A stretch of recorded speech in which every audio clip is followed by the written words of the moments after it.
Assalamualaikum warahmatullahi wabarakatuh. Perkenalkan, nama saya Bohari dari jurusan Pendidikan Vokasional Teknik Mesin angkatan 2020 Universitas Sultan Ageng Tirtayasa. Pada kesempatan ini, saya akan membahas materi perkuliahan tentang meteorologi industri. Nah, pada mau tahu? Yuk kita simak video selanjutnya. Dasar-dasar meteorologi industri. Pada dasarnya, dalam kehidupan sehari-hari, kita sering dihadapkan dengan suatu benda atau suatu objek yang sifatnya harus diukur. Nah, entah itu kita mengukur panjang benda, ketebalan benda, atau pengukuran jarak. Pada mata kuliah meteorologi industri ini, kita dikhususkan untuk mengukur hasil-hasil industri yang menyangkut masalah pengukuran bentuk, pengukuran kehalusan permukaan, dan yang paling utama yaitu pengukuran dimensi suatu produk. Pada saat ini, mengukur tidaklah terlalu sulit. Pada zaman modern, banyak sekali peralatan-peralatan serba lengkap. Proses pengukuran tidaklah sesederhana yang kita bayangkan, tetapi kita harus mempunyai ketelitian di dalam proses pengukuran. Karakteristik dari pengukuran sangatlah luas, sehingga kita harus mempunyai disiplin ilmu untuk mempelajari proses pengukuran tersebut. Nah, ilmu yang mempelajari tentang pengukuran adalah ilmu meteorologi. Di dalam ilmu meteorologi industri, ada beberapa hal yang harus kita ketahui. Yang pertama, yaitu batasan meteorologi. Yang kedua, tujuan mempelajari meteorologi industri. Yang ketiga, beberapa istilah penting dalam pengukuran. Yang keempat, pengetahuan penunjang dalam mempelajari meteorologi industri. Nah, sekarang kita akan membahas tentang batasan meteorologi. Dikatakan bahwa meteorologi adalah ilmu yang mempelajari masalah pengukuran. Pengukuran di sini hanya yang berkaitan erat dengan perindustrian. Dalam bidang perindustrian, biasanya banyak melibatkan ilmu pengetahuan keteknikan.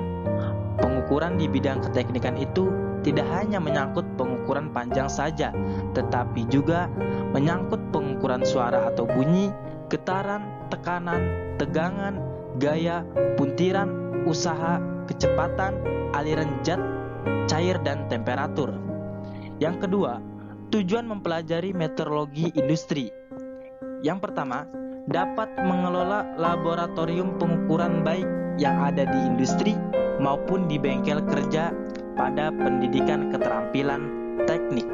Yang kedua, dapat menggunakan dan membaca skala alat-alat ukur dengan tepat dan benar. Ketiga, dapat menentukan dan memilih alat-alat ukur yang tepat sesuai dengan bentuk dari objek yang akan diukur. Keempat, dapat mengkalibrasi dan memelihara alat-alat ukur sehingga alat-alat ukur tetap terjamin ketepatannya bila digunakan untuk pengukuran. Kelima, dengan menguasai pengetahuan tentang kontrol kualitas, maka dapat membantu peningkatan produktivitas hasil kerja, baik hasil kerja di bidang pendidikan, keterampilan teknik maupun di bidang perindustrian. Ketiga, tentang pengetahuan penunjang dalam mempelajari meteorologi industri. Ilmu pengetahuan lain yang dapat menunjang dalam mempelajari meteorologi industri antara lain adalah matematika, fisika, dan statistik. Bagian matematika yang sering digunakan dalam proses pengukuran antara lain aritmatika, geometri, dan trigonometri yang berkaitan dengan sinus, kosinus, dan tangen.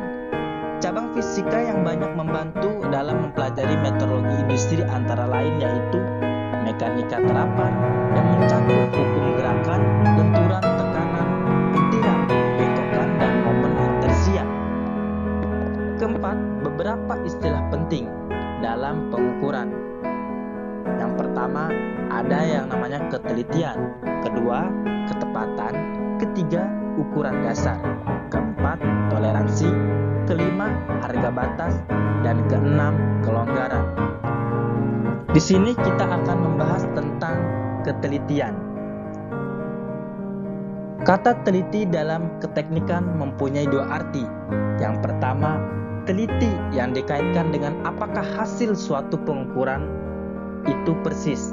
Kedua, apakah mendekati sama dengan ukuran yang sudah ditentukan? Yang kedua, kita akan membahas tentang ketepatan.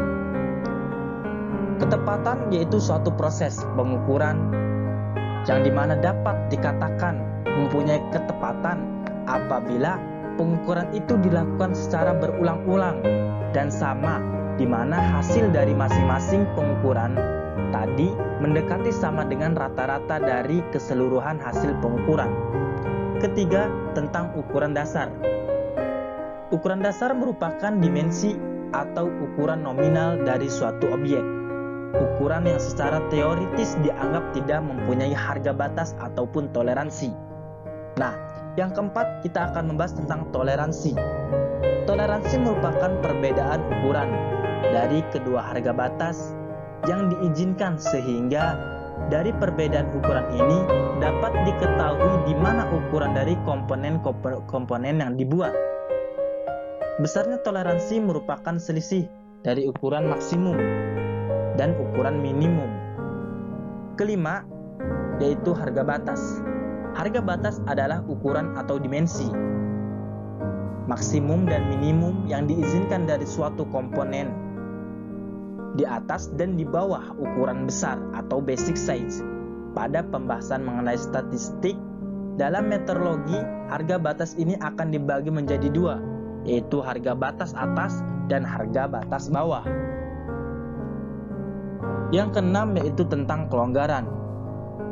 Kelonggaran merupakan perbedaan ukuran antara pasangan suatu komponen dengan komponen lain, di mana ukuran terbesar dari salah satu komponen adalah lebih kecil daripada ukuran terkecil dari komponen yang lain. Contoh yang paling jelas misalnya pasangan antara poros dan lubang.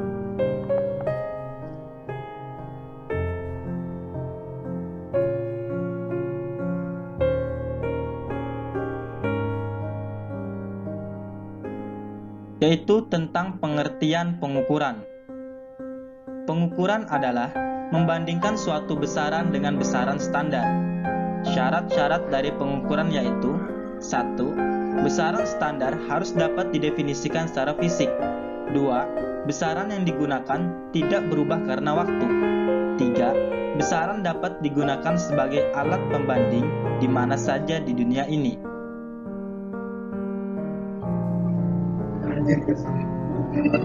Macam-macam pengukuran. 1. Pengukuran langsung. Pengukuran langsung adalah pengukuran dengan menggunakan alat ukur yang mana hasil pengukuran dapat langsung dibaca pada skala yang telah dikalibrasi terhadap alat ukur tersebut. Misalnya, mengukur diameter poros dengan mistar sorong dan panjang lubang dengan mikrometer kedalaman. 2. Pengukuran tak langsung. Pengukuran tak langsung adalah pengukuran dengan menggunakan alat ukur yang mana hasil pengukuran tidak dapat langsung dibaca pada alat ukur tersebut. Misalnya, mengukur ketirusan poros dengan menggunakan senter sinus atau sense center yang harus dibantu dengan jam ukur atau dial indikator dan blok ukur. Jangka sorong. Fungsi dari jangka sorong: pertama, untuk mengukur panjang suatu benda dengan ketelitian 0,1 mm. Kedua, rahan tetap dan rahan geser atas untuk mengukur diameter benda yang sangat kecil, misalnya cincin, pipa, dan lain-lain. Ketiga, tangkai ukur di bagian bawah untuk mengukur kedalaman, misalnya kedalaman tabung, lubang kecil, atau perbedaan tinggi yang kecil. Bagian-bagian dari jangka sorong, yaitu rahang tetap atas, rahang sorong atas, rahang tetap bawah, rahang sorong bawah. Tombol kunci, skala utama, skala nonius, tangkai ukur kedalaman. Cara menggunakan jangka sorong. 1.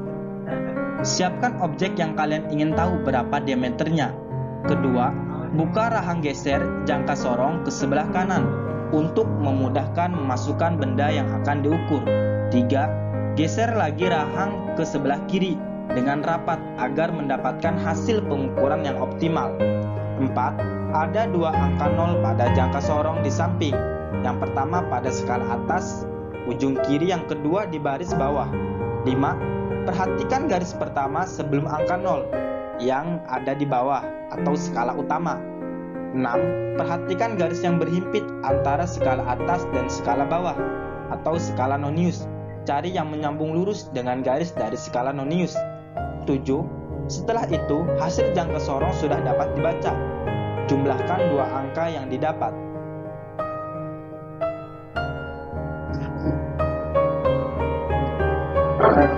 Mikrometer. Mikrometer sekrup adalah sebuah alat ukur besaran panjang yang cukup presisi. Mikrometer mempunyai tingkat ketelitian hingga 0,01 mm. Penggunaan mikrometer sekrup biasanya untuk mengukur diameter benda melingkar yang kecil seperti kawat atau kabel. Bagian-bagian mikrometer sekrup: poros tetap, poros geser, skala utama, skala nonius, pemutar, reset, kunci, dan frame. Fungsi dari poros tetap yaitu poros di ujung yang tidak bergerak. Kedua, poros geser berfungsi untuk digerakkan ke depan dan ke belakang. Skala utama yaitu skala yang dimana menggunakan satuan milimeter, skala nonius atau skala putar. Pemutar berfungsi untuk menggerakkan poros geser. Pengunci berfungsi untuk mengunci benda agar tidak bergerak. Reset sama seperti poros geser, tapi lebih kecil. Frame yaitu yang berbentuk U.